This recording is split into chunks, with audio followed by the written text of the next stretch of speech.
Network 10 की खास कार्यक्रम रिपोर्टर्स लाइव में आपका स्वागत है, जिसमें हमारे साथ प्रदेश की राजधानियों और शहरों से हमारे संवाददाता जुड़ेंगे और जानकारी देंगे कि क्या है उनके शहर की खास खबरें। रुक करेंगे राजकुमार का। सबसे पहले राजकुमार, दिल्ली एनसीआर की बात कर ले तो आज दिल्ली एनसीआर की विशेष खबरें क्या कुछ रहने वाली हैं, और पूरे दिन की बात करें तो क्या कुछ खास रहने वाला है?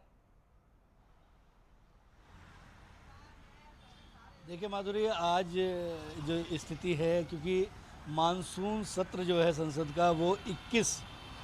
अगस्त तक चलेगा, लेकिन अभी फ़िलहाल 17 तारीख तक के लिए उसे स्थगित कर दिया है और आज भी संसद में किसी तरीके की कोई कार्रवाई नहीं करने का निर्णय लिया गया है, क्योंकि 15 अगस्त स्वतंत्रता दिवस जो है उसको मनाने के लिए तमाम तरह के जो प्रयास है सरकार की तरफ से चल रहे हैं। आज कैबिनेट की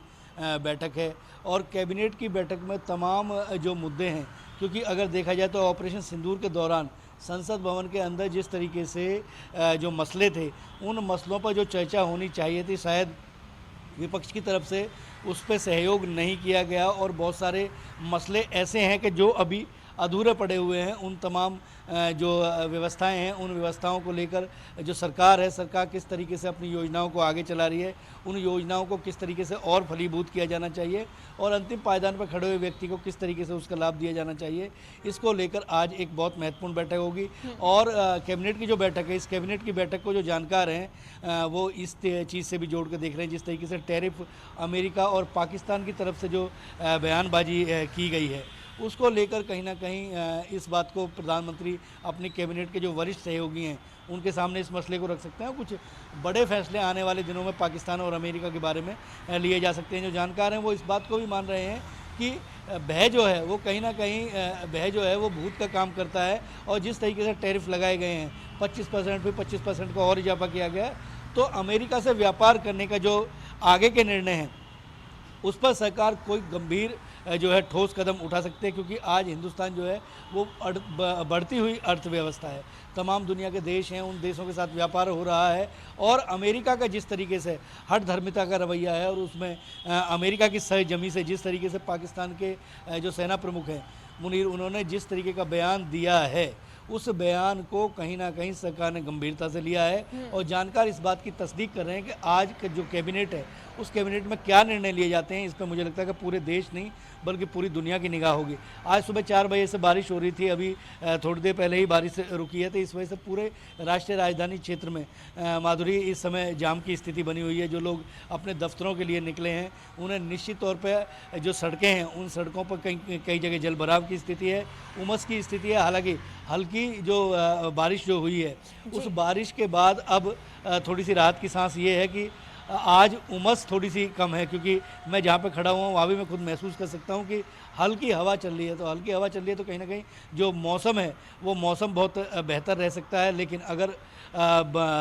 सूरज अगर निकलता है, सूरज की अगर गर्मी है, तपिश है, तो उमस भरी गर्मी से लोगों को दो चार होना पड़ सकता है। अगर बात की जाए तो जिस तरीके से सघन जो मतदाता पुनरीक्षण का काम चल रहा है बिहार में, उसको लेकर तमाम तरह की जो याचिकाएं हैं, उसके अलावा ये जो कार्यक्रम है, इस कार्यक्रम को चुनाव आयोग अन्य प्रदेशों में भी लेके जाएगा और चुनाव आयोग ने इस बात की तस्दीक की है, इस बात की हिमाकत की है कि ये जो पुनरीक्षण का काम है गहन पुनरीक्षण होना चाहिए, क्योंकि बहुत सारे ऐसे लोग हैं कि जो दिवंगत हो गए हैं लेकिन मतदाता सूची में उनके नाम हैं, तो स्वाभाविक तौर पर उनका पुनरीक्षण होना चाहिए और ये पता लगना चाहिए कि देश में कितने लोग वोट देने के लिए अभी अधिकृत हैं। और इस तरीके के 75 लाख राजकुमार, आज बहुत खास खबरें रहने वाली है और खास कर देखना होगा कि कैबिनेट बैठक में कौन कौन से ऐसे मुद्दे हैं जो कि चर्चा का विषय हो सकते हैं। यूपी स्टेट हेड राघवेंद्र भी हमारे साथ जुड़ चुके हैं। राघवेंद्र, उत्तर प्रदेश की बात कर ली जाए तो उत्तर प्रदेश में आज क्या कुछ विशेष खबरें रहने वाली हैं? बिल्कुल माधुरी, अगर उत्तर प्रदेश की महत्वपूर्ण खबरों की बात करें तो विधानसभा सत्र का आज दूसरा दिन है। कल विधानसभा का सत्र ज्यों ही शुरू हुआ, प्रश्नकाल ज्यों ही शुरू हुआ, समाजवादी पार्टी के विधायकों द्वारा जिस तरह का हंगामा किया गया, बिल में आकर के जिस तरह से नारेबाजी शुरू हुई, उसके बाद से विधानसभा अध्यक्ष को सदन की कार्रवाई को रोकना पड़ा और स्थगित करना पड़ा। कुछ देर 1 घंटे और बढ़ाने के बाद फिर जब ये हंगामा थमने का नाम नहीं लिया तो विधानसभा अध्यक्ष ने 11 बजे तक के लिए सदन स्थगित कर दिया। गया था। अब से कुछ ही देर बाद अब सदन की कार्रवाई फिर शुरू होनी है और समाजवादी पार्टी ने स्पष्ट कह दिया, चाहे विजन डॉक्यूमेंट्री की बात हो या फिर अन्य मुद्दे हो, पहले सरकार को हमारे सवालों का जवाब देना होगा। स्कूलों के मर्जर को लेकर, बेसिक शिक्षा की जो बातें हैं, खनन को लेकर और अन्य जो बिजली निजीकरण की बातें हैं, इन मुद्दों पर समाजवादी पार्टी लगातार हमलावर है।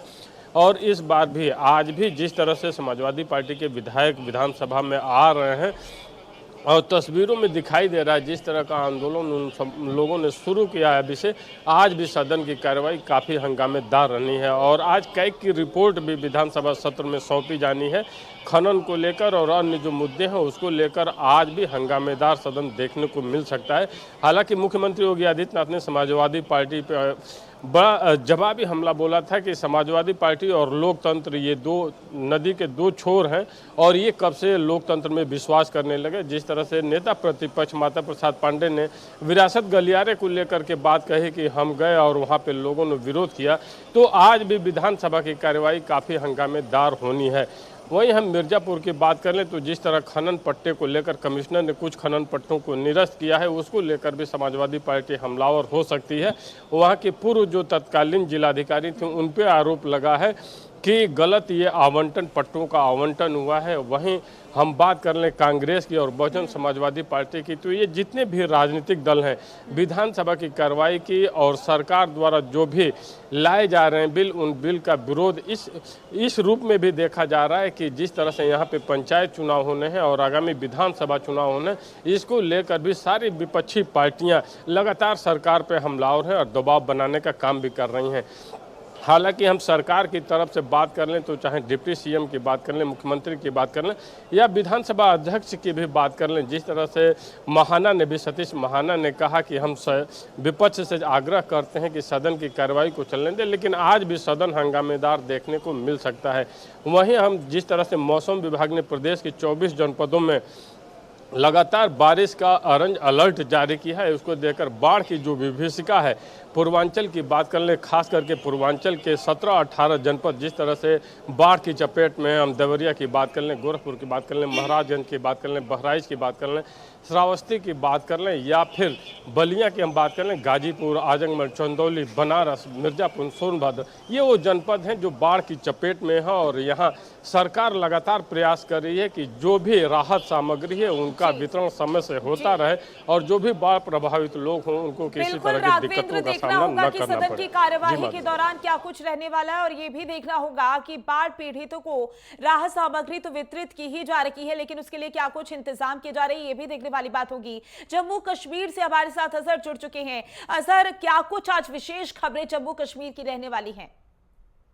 देखिए, जम्मू कश्मीर के अहम खबरों की ओर बात करें, सबसे पहले स्टेट इन्वेस्टिगेशन एजेंसी की जानिब से आज सुबह श्रीनगर के काफ़ी सारे इलाकों में जो है छापामार कार्रवाई अंजाम दी गई, जिसमें तकरीबन 8 लोकेशंस पे जो है ये दबिशगी दी गई है। दरअसल जो 1990 में एक कश्मीरी पंडित जो खातून थी, एक महिला थी, उसका कत्ल किया गया था, जिसका नाम सरला भट्ट बताया जाता है, और उसी एफआईआर के सिलसिले में काफ़ी सारे लोकेशंस पे ये दबिश दी गई है कि अभी तक इसमें ये सामने नहीं आया कि कितने अभी इसमें अरेस्ट हो गए या क्या कुछ सामने आता है, लेकिन फिलहाल अभी जो है ये दबिश ये अंडर प्रोसेस है। तकरीबन 8 लोकेशंस के, जो मेन सिटी श्रीनगर के 8 लोकेशंस पे ये दबिश दी गई है, और इनमें मैक्सिमम जो दबिश दी गई है, जो तकरीबन जो यासीन मलिक की Jammu Kashmir liberation front party जो थी उसके साथ जो समर्थन के उनके घर पे ये दबिश दी गई है। दूसरी अहम खबर की अगर हम बात करें, आज सुबह तकरीबन 6 बजे के करीब जो है श्रीनगर के SKICC में एक महा तिरंगा रैली का जो आयोजित किया गया, जिसमें LG मनोज सिन्हा के अलावा चीफ मिनिस्टर उमर अब्दुल्ला के साथ साथ कैबिनेट मिनिस्टर के काफ़ी सारे जो नेता थे वो इसमें शामिल हो गए, और कहीं ना कहीं ये रैली जो है, रैली से खिताब करते हुए LG और चीफ मिनिस्टर जो है उमर अब्दुल्ला ने साफ और स्पष्ट तरीके से कहा कि हर घर तिरंगा को लेके वो काफ़ी खुश है और वो हर ये तिरंगा रैली जो है हर घर तक पहुंचाने की यहाँ पे कोशिश की जाए। और साफ और स्पष्ट जो है पूरे देश के लिए एक मैसेज है कि जम्मू कश्मीर में आप उन तत्वों के लिए जगह नहीं है जो आतंकवाद को बढ़ावा दे जाते हैं। तो इस तरीके से आज सुबह की ये जो रैली है ये SKICC से निकलकर ट्यूलिप गार्डन तक इख्तिताम पजीर हुए, और इस रैली में एक तो कैबिनेट मिनिस्टर थे, चीफ मिनिस्टर उमर अब्दुल्ला थे, इसके साथ साथ एलजी मनोज सिन्हा के अलावा काफी सारे जो कार्यकर्ता था उन्होंने इसमें शामिल लिया और इसमें काफी सारे जो सिविल लोग हैं उन्होंने इसमें शामिल की और इसके साथ साथ छात्र और छात्राएं भी इस रैली में हिस्सा लिया। तीसरी अगर हम अहम खबर की ओर बात करें कि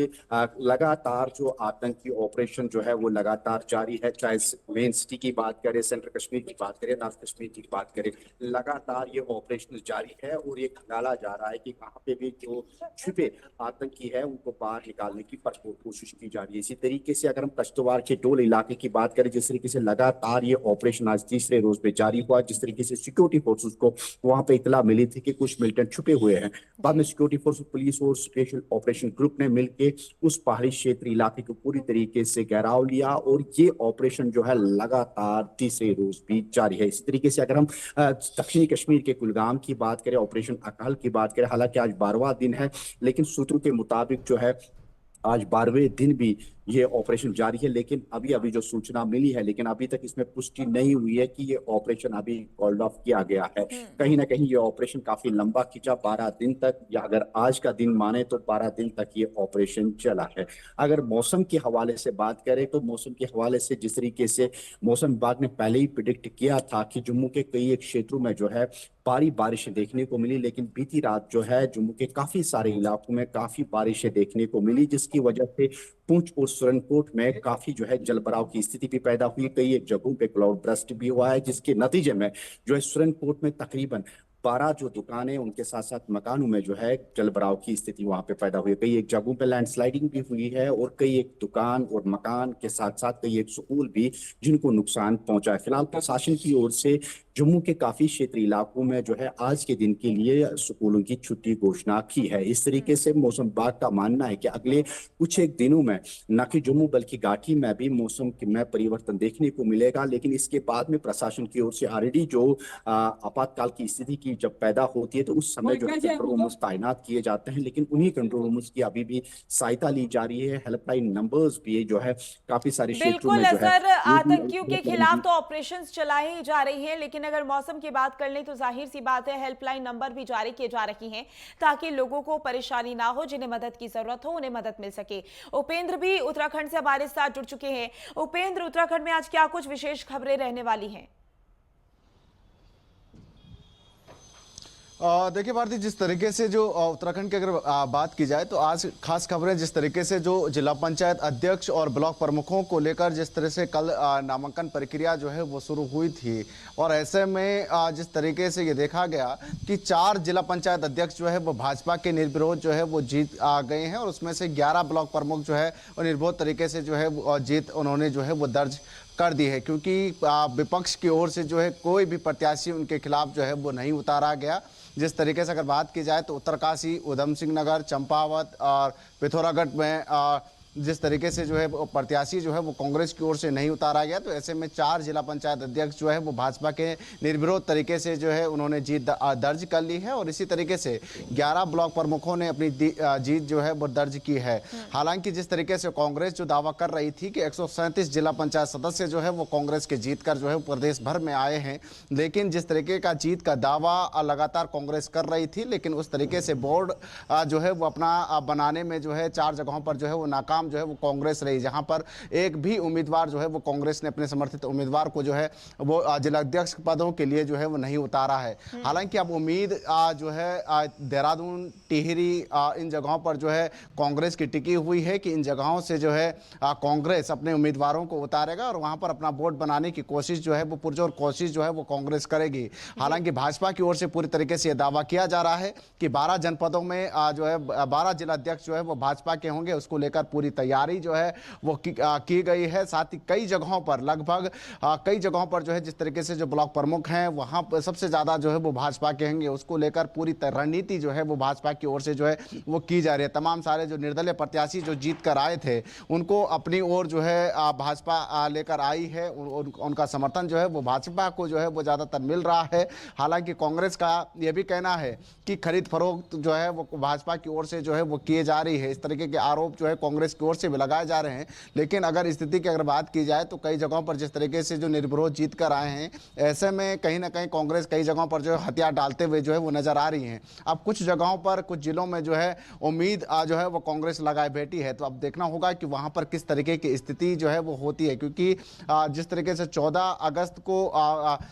जिला अध्यक्षों की घोषणा होनी, उसको लेकर मतदान जिस तरीके से होना है, चाहे वो ब्लॉक प्रमुख हो और चाहे जिला अध्यक्ष हो, उसको लेकर घोषणा होनी है। तो उस दिन मतदान होना है, तो देखना होगा कि कितने वोट जो है वो कांग्रेस के खाते में आते हैं। लेकिन अगर देखा जाए तो भाजपा की ओर से पूरी तैयारी जो है जिला अध्यक्ष के वोट बनाने को लेकर जो है वो की गई है। दूसरी बड़ी खबर की बात की जाए तो जिस तरीके से धराली रेस्क्यू अभियान जो है वो लगातार जारी है। कई लोगों का रेस्क्यू जो है वो अभी तक हो चुका है। 8 से ज़्यादा लोगों की डेड बॉडी जो है वो मिल चुकी है। और साथ ही साथ अभी जिस तरीके से 1 सप्ताह का समय पूरा बीत चुका है और ऐसे में अभी तक 48 लोगों के लापता होने की पुष्टि जो है वो हो चुकी है। हालांकि माना यह जा रहा है कि इससे ज़्यादा संख्या जो है वो लापता लोगों की हो सकती है, लेकिन अभी तक 48 लोगों की पुष्टि जो है वो हो चुकी है, जिनका 1 सप्ताह के अंदर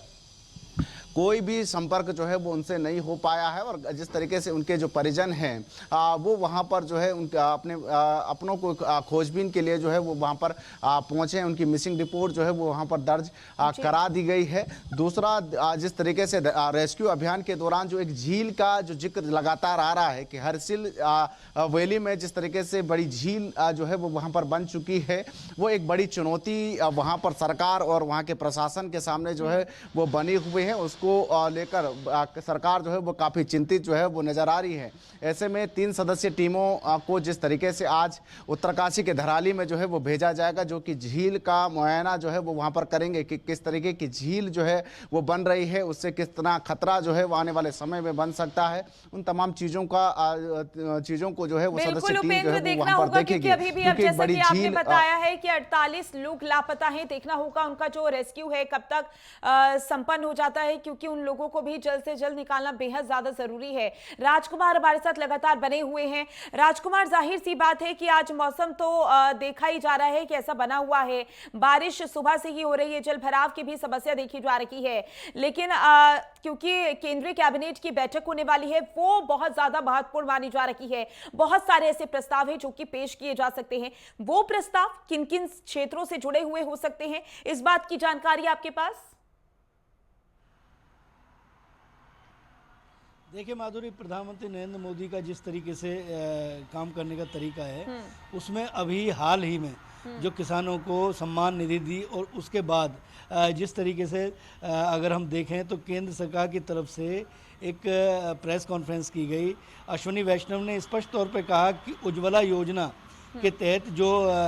सिलेंडर मिले हैं, जो गैस के कनेक्शन महिलाओं को दिए गए हैं, उसमें 300 रुपये की जो सब्सिडी दी गई है, वो सब्सिडी जारी रहेगी और वो जो सिलेंडर है वो बाजार मूल्य से 300 रुपये सस्ता मिलेगा। इन तमाम जो व्यवस्थाओं को लेकर वित्त मंत्रालय के साथ साथ, क्योंकि पैसा एक जगह से दूसरी जगह ट्रांसफ़र करना होता है, तमाम जो आंकड़े हैं, क्योंकि इस समय बहुत महत्वाकांक्षी योजनाएं अगर हम बात कर लें तो राष्ट्रीय राजमार्ग प्राधिकरण के द्वारा जो सड़कें बनाई जा रही हैं, वो जो हाईवेज़ हैं, उन हाईवेज़ को और गति किस तरीके से दी जाए, किस तरीके से उन्हें आगे और योजनाओं को बढ़ाया जाए। अंतिम पायदान पर खड़े हुए व्यक्ति के, क्योंकि 85 करोड़ लोगों को जो मुफ्त में राशन जो दिया जा रहा है, इसको भी किस तरीके से कंटिन्यू रखा जाए, ये पैसा कहाँ से, किस डिपार्टमेंट से कहाँ कटौती होगी, किस तरीके से चीज़ें आगे बढ़ेंगी। रक्षा के क्षेत्र में जिस तरीके के हालात ऑपरेशन सिंदूर के दौरान रहे हैं, हिंदुस्तान को आत्मनिर्भर होने की आवश्यकता है, आत्मरक्षक बनने की आवश्यकता है। तो निश्चित तौर पे आने वाले दिनों में रक्षा मंत्रालय का बजट जो है वो बढ़ाया जा सकता है और बहुत महत्वाकांक्षी योजनाएं जो, क्योंकि प्रधानमंत्री नरेंद्र मोदी के यदि संबोधन की बात करें तो पिछले कुछ दिनों से उन्होंने बिल्कुल आत्मनिर्भर भारत की जो बात कहनी शुरू की है कि हिंदुस्तान के अंदर बनी हुई चीज़ों को अधिक से अधिक इस्तेमाल करें, ताकि हमारा पैसा बाहर जाने की बजाय अपने अंदर रोटेट हो और हम आत्मनिर्भर बने। हम विदेश से जो टैरिफ हम पे लगाए जा रहे हैं, वो जो टैरिफ हैं, उन टैरिफों को लगाने वाले देशों को ये मुंहतोड़ जवाब हिंदुस्तान दे, किस तरीके से चीज़ों को और आगे बनाया जाए और योजनाओं को कैसे फलीभूत किया जाए। इन तमाम मसलों पर ये कैबिनेट की बैठक जो है होने वाली है। और मुनीर का जो बयान है, क्योंकि रक्षा मंत्रालय के आसपास कहीं ना कहीं व्यवस्था बनती हुई दिखेगी और आने वाले दिनों में मुझे ऐसा लगता है माधुरी की पाकिस्तान के साथ हमारे जो रिश्ते थोड़े से नरम होने की जो दिशा में थे, लेकिन ये जो बयान आया है मुनीर का, इसने उनमें और खटास डाल दी है और आने वाले दिनों में और ज़्यादा स्थिति जो है वो कहीं ना कहीं सख्त हो सकती है। उसके अलावा यदि बात कर लें तो कैबिनेट का जो पूरा फोकस है वो हिंदुस्तान को आत्मनिर्भर भारत बनाने की तरफ अग्रसर है। स्वयं सेवी संस्थाएं, स्वयं पोषित हमारी जो छोटी छोटी कंपनियां हैं, छोटे छोटे जो लघु उद्योग हैं, एमएसएमई का जो क्षेत्र है, उसमें जो चीज़ें बनाई जा रही हैं उन चीज़ों को ज़्यादा से ज़्यादा लोग इस्तेमाल करें। अगर बिल्कुल प्रधानमंत्री नरेंद्र मोदी की बात राजकुमार, की जाए, क्योंकि अगर तो हम बात तेल कर लें जो हम पिछले इस्तेमाल कुछ करते दिनों हैं, से, तो उसकी न केवल percentage रक्षा कम की क्षेत्र जाए, इनके आसपास बल्कि हर एक क्षेत्र से संबंधित यही बात कही जा रही है कि आत्मनिर्भर बनने की बेहद ज्यादा यहाँ पर जरूरत है। राघवेंद्र हमारे साथ लगातार बने हुए हैं। राघवेंद्र, क्योंकि आज सदन की जब कार्यवाही शुरू होगी तो विधायी कार्य होंगे जैसा कि आपने बताया, और कैग रिपोर्ट भी पेश होगी। वो कैग रिपोर्ट, उसको लेकर भी विपक्ष की ओर से हंगामा देखा जा सकता है आज। बिल्कुल माधुरी, चूंकि सदन की कार्रवाई में शामिल होने के लिए अभी 1 मिनट पहले मुख्यमंत्री योगी आदित्यनाथ पहुंचे हैं और कैग की जो रिपोर्ट है वो महत्वपूर्ण इसलिए हो जाती है कि खनन के जितने भी प्रकरण हैं उसको लेकर भी कैग रिपोर्ट सौंपी जाएगी और कैग रिपोर्ट में ज्यों ही खनन को लेकर जो भी खामियां दिखेंगी उसको लेकर विपक्ष हमलावर होगा। हालांकि विपक्ष फतेहपुर का जो कल प्रकरण हुआ, जिस तरह मदरसे पे कुछ लोग चढ़ गए, तोड़फोड़ करने लगे, एफआईआर हालांकि उसमें दर्ज कर ली गई है, लेकिन मुख्य विपक्षी पार्टी समाजवादी पार्टी खास करके इस मुद्दे को लेकर भी आज विधानसभा में हंगामा कर सकती है। और 2-3 जो महत्वपूर्ण मुद्दे हैं उस पर विपक्ष लगातार हमलावर है। बिजली के निजीकरण को लेकर के और जो बेसिक स्कूलों के मर्जर की प्रक्रियाएं चल रही हैं उसको लेकर के, और बाढ़ में कितनी सुविधाएं दी गई इसको लेकर भी समाजवादी पार्टी लगातार सरकार को घेरने का काम कर रही है। और आज जब कैग रिपोर्ट सौंपी जाएगी तो स्वाभाविक सी बात है कि मुख्य विपक्षी पार्टी खास करके समाजवादी पार्टी जरूर सरकार को घेरने का प्रयास करेगी, क्योंकि जिस तरह से समाजवादी पार्टी के विधायक सुबह से जिस तरह से आना शुरू किए और लगातार सरकार के खिलाफ नारेबाजी कर रहे हैं उसको देखकर लग रहा है कि आज भी विधानसभा की कार्रवाई बिल्कुल राघवेंद्र, जाहिर सी बात है, देखना होगा कि विपक्ष की ओर से किस तरीके से हंगामा किया जा सकता है, क्योंकि लगातार हम देख रहे हैं कि समाजवादी पार्टी की ओर से तमाम मुद्दों को लेकर सवाल भी पूछे जा रहे हैं। आप चारों का बहुत बहुत शुक्रिया ज्यादा जानकारी के लिए।